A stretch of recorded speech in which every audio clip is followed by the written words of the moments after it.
Hello guys, welcome to another voiceover tutorial. My name is Yunqi. Today I'll be teaching you guys how to use Photoshop even as a beginner to start digital painting. So I'm using Photoshop 2020. If you're using somewhere around 2017 to 2019, that will do too, or CS6. So without further ado, let's get started.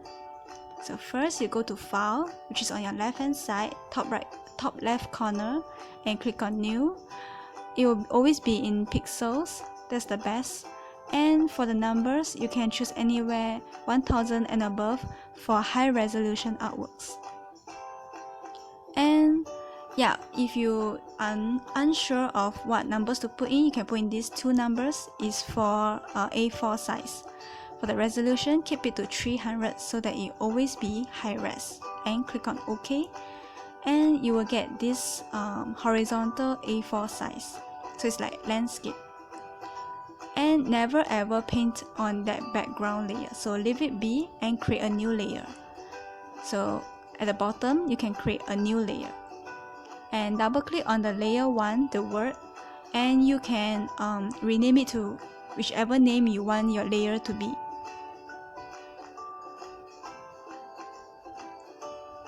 And on the right hand side you can see your colors. That's where you choose all your colors, your values. You can choose from there. Just pick the color and color, and you go to Windows, which is at the top, and you choose brushes.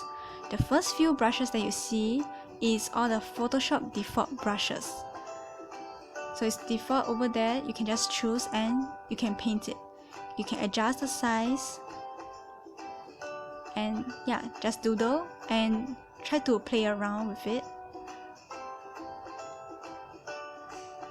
So you can go to the brush settings, transfer, and you can click on either pen pressure or off. So with pen pressure, of course, there is you go according to your hand pressure when you paint it. So it's good for blending and coloring. So B for brushes, that's a shortcut, and E for eraser.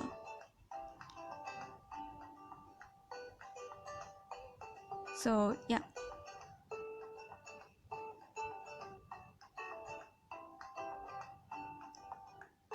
And for if you want to increase your brush size or decrease your brush size, remember to press these brackets. These are the shortcuts for increasing the brush size.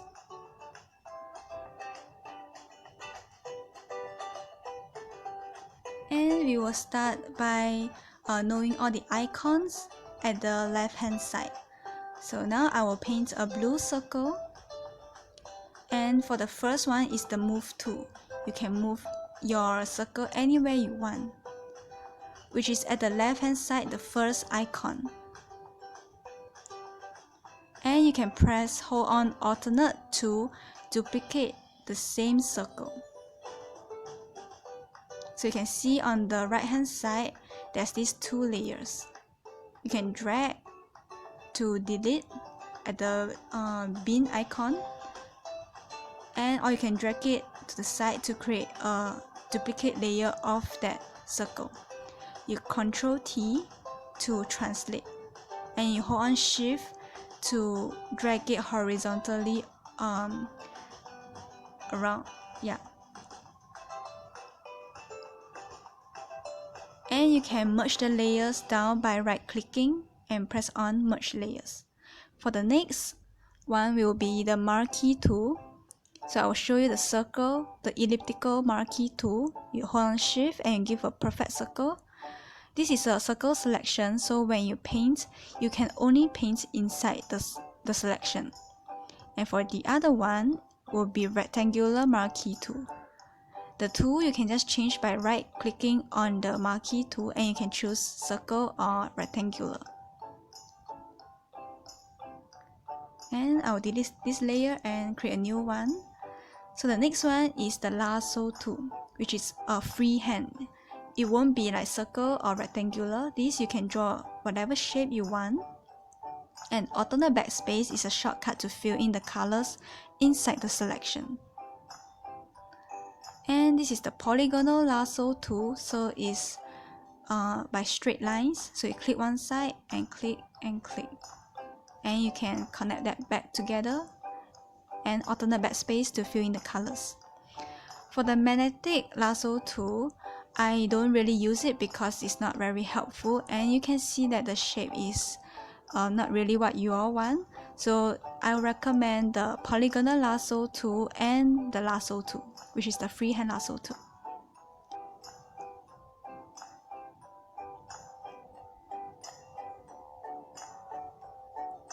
And you can Control Z, which is your best friend, can always undo your work.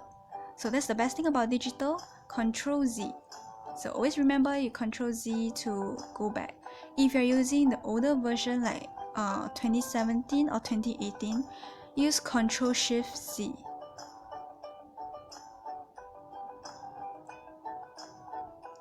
So for the next one, I will show you something. So I paint the black and I paint the green. So you can clearly see that the two colors are very different. The next one I'll show is the magic wand. So when the two colors are very different and I select the green, I can just only select the green without selecting the black. However, if the two colors are very close to each other, and when you press the magic wand tool, they will select the both colors together. So that's the thing about magic wand. So if you have line art, you can use magic wand to select your line art and you color inside. For the next one is the crop tool. You go to the background layer, click on the crop tool.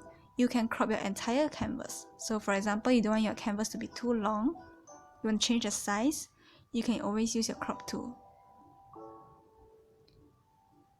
And the next one will be the eyedropper tool. If the icons I didn't mention, it means it's not very important for your illustrations, so you can ignore it. So so I have these three colors here, and I want to color pick the color. I just press alternate. You must be on your brush and you press alternate so that you can color pick. And for the chrome stamp tool, maybe it's not very useful for you. The chrome stamp tool is just to create something similar texture. I will show you guys. So you press alternate to so-called scan the image there. As you can see, the plus sign, whenever my plus sign goes and whenever my brush goes, it will follow. You can try to play around in your Photoshop. The next one, which is a very important tool, which is your eraser. You always need your eraser and you can just erase it.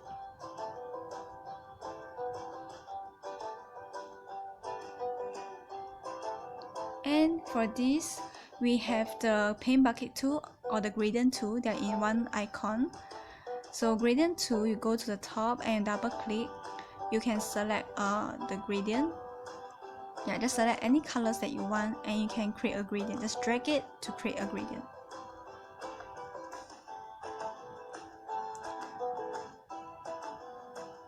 Okay, so I'll paint another two colors to show you. So the next one will be the smudge tool. So as you know, smudge tool smudge colors together. So there's blur, sharpen tool inside there. So blur, it means it will blur the image. Yeah, the name is quite obvious. And the other one is the dodge tool. Dodge tool is to make the color brighter, while the burn tool will make the color darker. But I won't recommend you to use that though, because the burn tool can come out very ugly, so it's best to paint the color in. And for the pen tool, I won't go much deep into it. And another tool will be the typography tool, which you can type words into it, and you can choose different fonts. So yeah, here are all the fonts, and you can play around with the settings and see how it goes.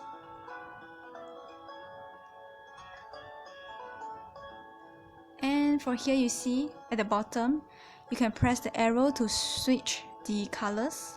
So if I press red and I switch, Yeah, so you can see the blue and red color. I can switch them and use them. And for the file, you go to the top. If you want to open any images, you can press open, and you can save or save as your project. And for the edit, there's nothing much here. Maybe for the transform, yeah, so you can flip horizontal, so you can flip your image horizontally. And for the under the image tab, you can go adjustments, and here are all the adjustments. So I will show you. In the hue and saturation, you can lower the saturation, higher up the saturation, and changing the hue. And you can change the lightness also. So all these tabs are above the Photoshop. And always make sure that your Photoshop is in RGB color. And for the image rotation, you can rotate.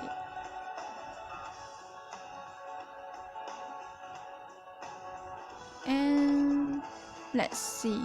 Okay, so for the filter, there's the blur. You can Gaussian blur. So maybe if you have a painting, you want to blur your background, you can blur that and choose the amount that you want to blur.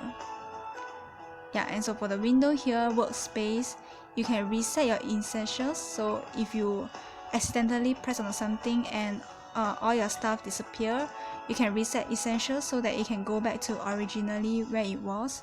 So like the icon will be at the left and the colors will be on the right. Okay, so alternate backspace to fill in the colors. Now I will draw something very simple, a cat, to show you more cool stuff on Photoshop.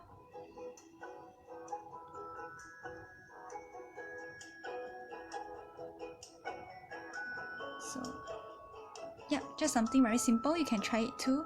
So at the bottom, you can see here are all the settings that you can choose to do. So the difference between the settings at the bottom and the settings on the top. So at the bottom, when you up the brightness and contrast, for example, and when you're done with it, yeah, the layer is still there.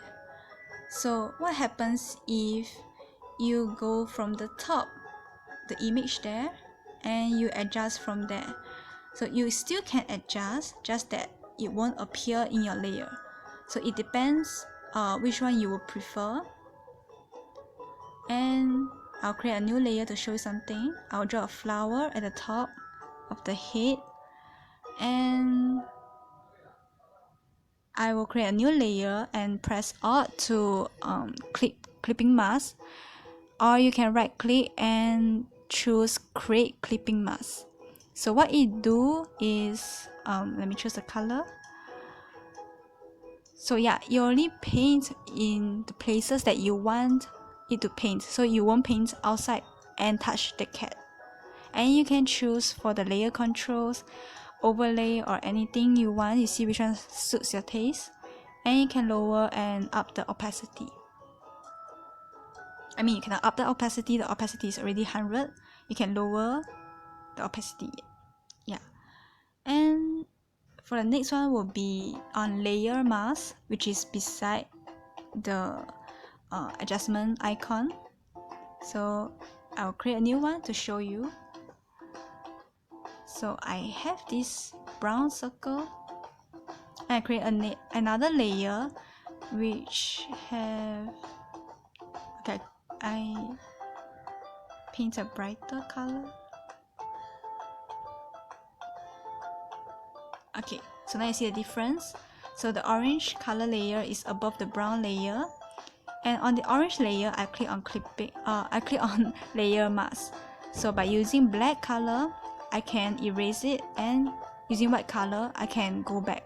So it's a reversible erase thing.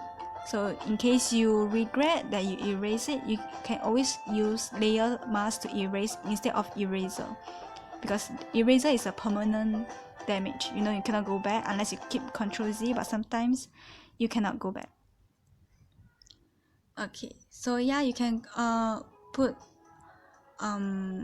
many layers, and the shortcut is Ctrl G to group the layers together, in case you don't want it to be too you know, a lot of layers together and you mix yourself up. So yeah, and that's it for today's tutorial. I hope you enjoy, and yeah, I know yeah, it's been a long time, and yeah, thank you for enjoying, and I will see you in the next video. Bye.